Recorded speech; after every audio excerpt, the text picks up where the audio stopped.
Tesla invested 5 years and billions of dollars into developing its 4,680 battery.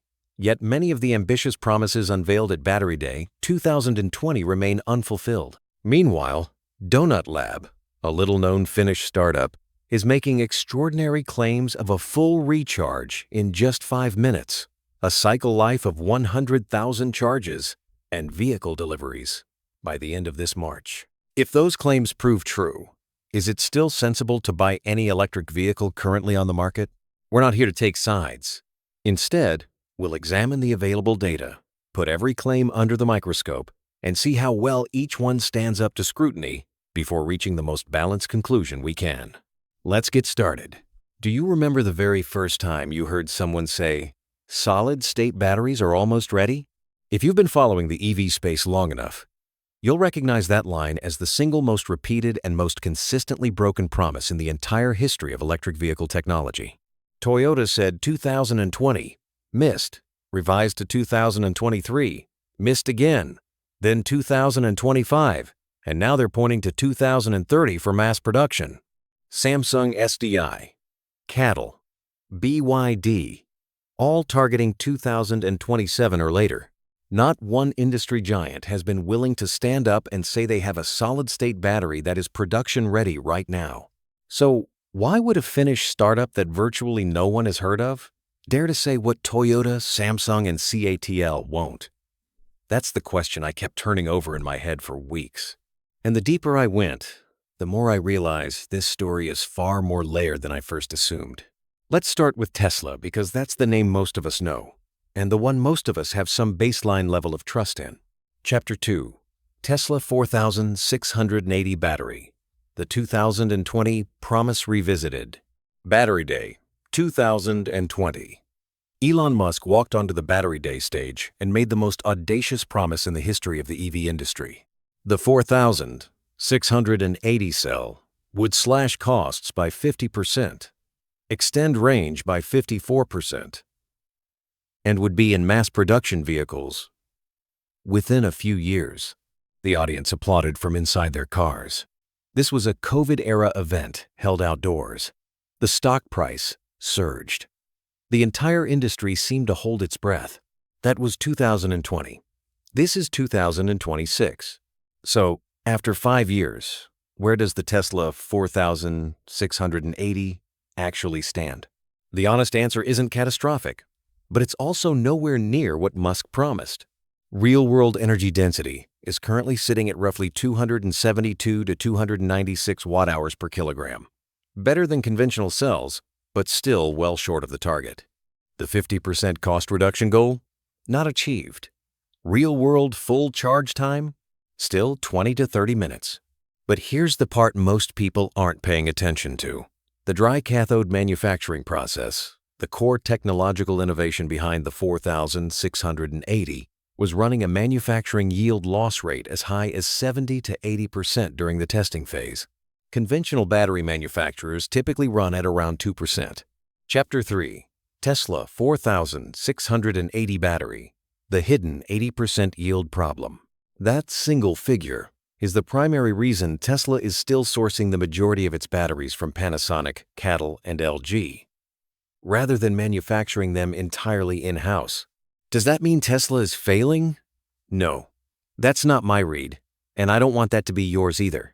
Tesla isn't failing. They're advancing, just more slowly than the promises suggested. Musk recently said that internal 4680 production is getting progressively better.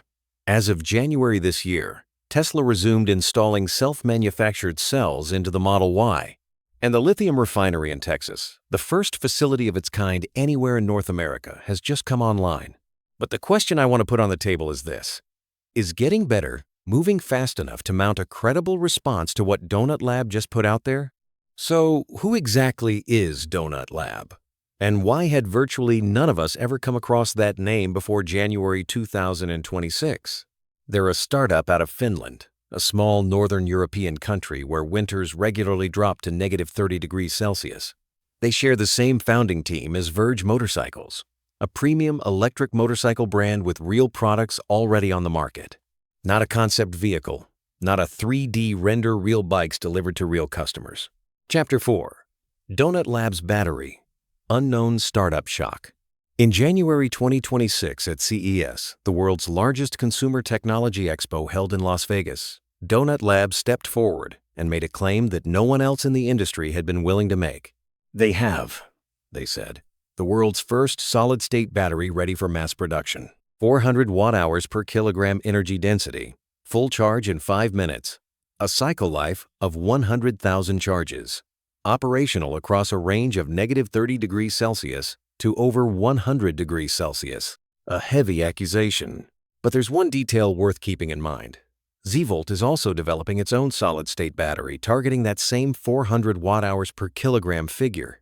I'm not presenting that as proof of anything, but I do think it's a piece of context you should hold on to when weighing the credibility of their criticism. Donut Labs CEO, Marco Liamacchi, didn't retreat into defensive posturing.